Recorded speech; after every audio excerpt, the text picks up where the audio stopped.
All right, guys, what's going on? This is Uche and Joku. Welcome to Sneaker Principal Podcast. In this episode, I'm going to talk about the next phase in my career. So I started off last time talking about how I became a New York City teacher.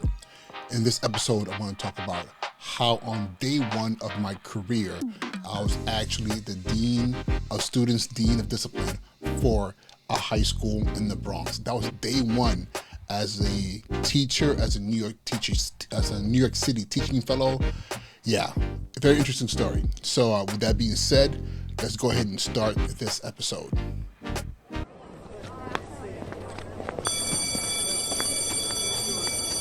And now he's been promoted.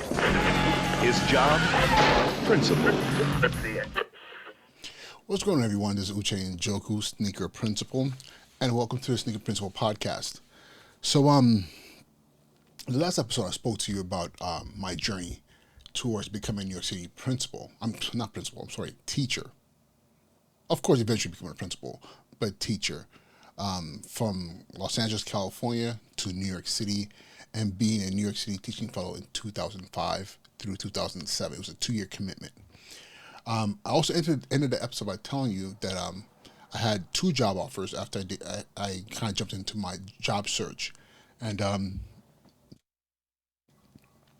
the job I ended up taking was the one in which I was offered to be the dean of students at a high school, day one.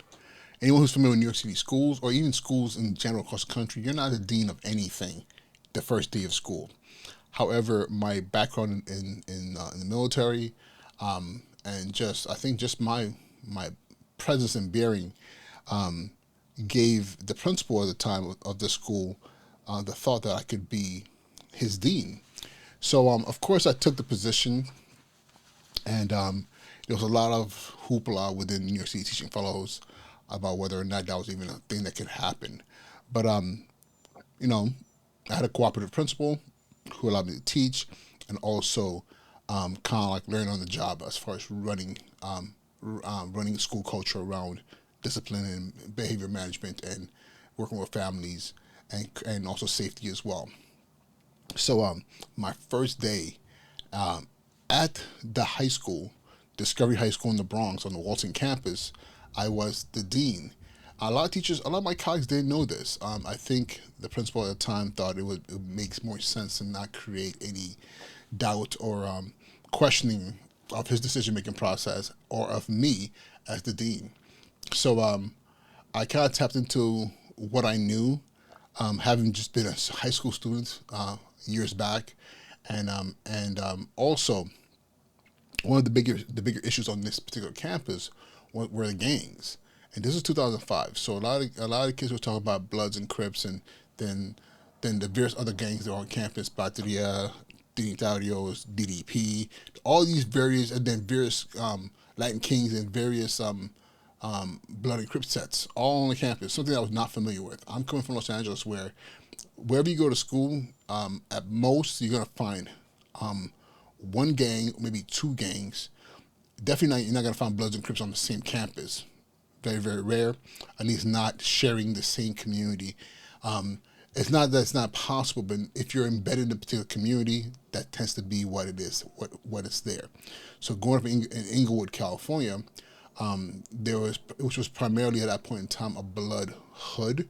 You had Inglewood family Bloods and Queen Street Bloods as well, and then so they were both blood sets. Even though they'd have issues from time to time, it was still blood sets. Then you would have then you had the Inglewood 13, which was the Chicano Spanish gang. So that's how it was. But to be in New York and be in a building where there was such a plethora of gangs happening in the building, and then a lot of the issues at that point in time was stemming around beefs and dramas and fights in those spaces. So here I am coming from LA, and what was interesting was, and I'll be honest with you, I was like, what did I just sign up for?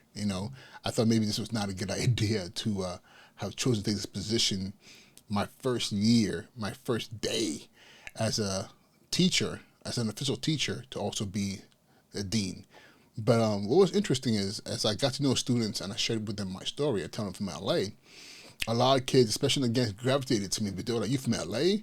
And they would ask me all these questions about gangs, and I was so shocked how knowledgeable they were about the different gangs in LA and around the country.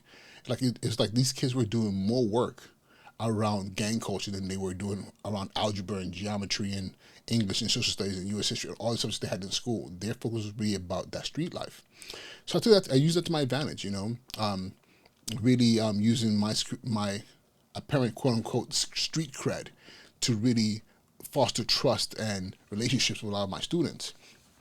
And and yeah, that I stayed at that school for 2 years, and it was funny because when I first arrived there, I think the year before there were maybe pushing about 1,000 individual points of like, I mean, let me not go crazy, not about 1,000, let's say about 800 or so. I remember going through, and there were like about 800 points of behavioral issues. So everything from classroom cutting and everything else. It was a lot. It was a small school. We were one of, I believe, 4 or 5 schools in the building, and I was like, how are you going to have 800 plus like incidents? And it was everything from the major to the most minor, but it was just 800 points of issues that happened the year before I got there. And in my first year, just by relationships and talking to students and just doing the things that was just instinctual to me, I think we ended the year under right about or under 400 points of issues. And you might think, oh wow, still that's a lot. And you're right, it is a lot. But to just see that shift of just how students were connecting with each other and the adults and myself was very important. And then my second year, they brought in another dean, so we both kind of like split the school. So I believe I had the upper grades and she had the lower grades. We shared a classroom together. We turned it into like an office slash like model classroom. So if you had to do detentions or whatever the case may be, or kids had to be put out of class, it was all in that same room. And doing in that space, that year, I think we even further pushed down the numbers. So we found ourselves dealing more with bigger issues, much more severe issues than the little smaller petty things that were happening here and there and cutting and all that kind of stuff. And yeah, that's how I spent my first 2 years. And I was teaching still. My first year, I taught conceptual physics, self-contained, special education classroom, and I team taught living environment. I also taught living environment, which is biology. For those of you who are not in New York, also taught biology or living environment as a self-contained classroom as well.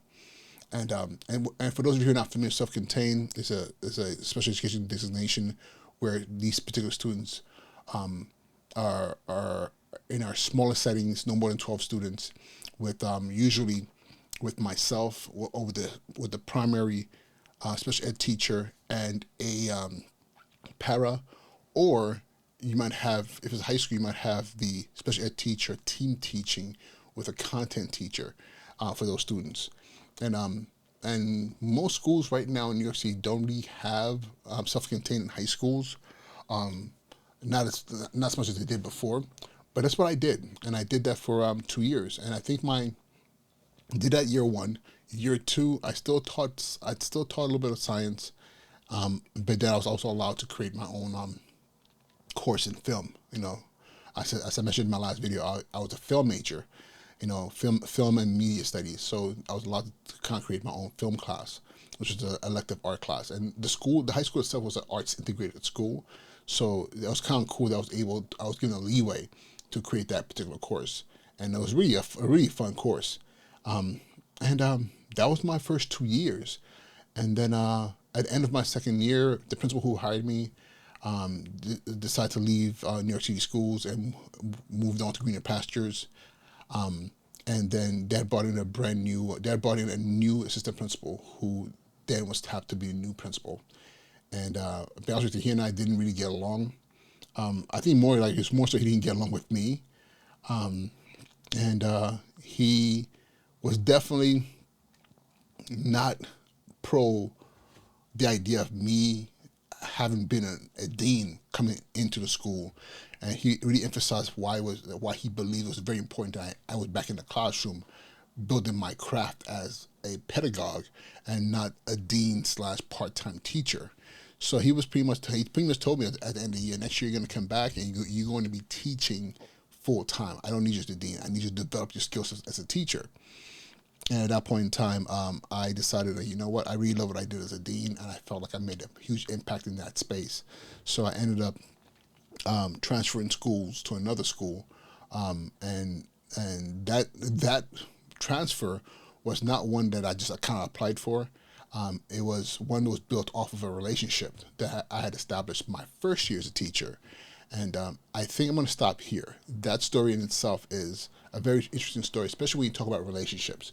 One of the things I learned early on in DOE, or just in education, or any field that you're in, how important relationships are. When you meet people, making a great first impression, maintaining contact with people, and not being afraid to reach out to people when you need help. And that's what ended up happening. I did not want to be returned back to that school, my first school, and I reached out for help based on a relationship that I had established before my first day of teaching in my first school. And I'm going to talk to you about that next. Yeah, that's it for right now. I just wanted to share with you that next phase in my journey of becoming a principal, of becoming an educator in New York City. And I think that's it for now. Stay tuned for the next episode. I'm going to try to record as best as I can every day. I have summertime. I have a little bit of time on my hands, so I want to just jump on, record, and post it. And hopefully this is helpful for those of you out there, those of you who are aspiring to be educators, teachers, those who are already teaching who want to move on to high positions, those of you who are aspiring to be assistant principals. I think it's very important that you see a journey. Mine was not a typical journey, but at the same time, it's not a journey that is so unique that nobody can do. So I just want to share that with you.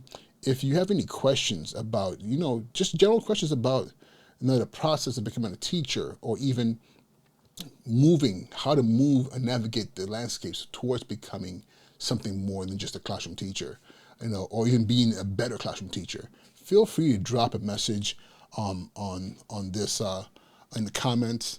And also at the same time, I want to ask, please subscribe, hit the notification bell. Let me know. Do that so you can find out what's going on. But also let me know any questions you may have. I really want to be helpful. I think there needs to be a bigger push for more teachers and more people who want to do this work and not just have this as a job because they can't find something else. Our kids deserve more. And hopefully my stories are helpful to you and motivational to you as well. So again, with that being said, thank you so much for your time today, and I'll see you and talk to you soon. All right, be well.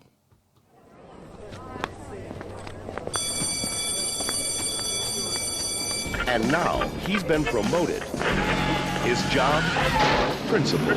Let's see it.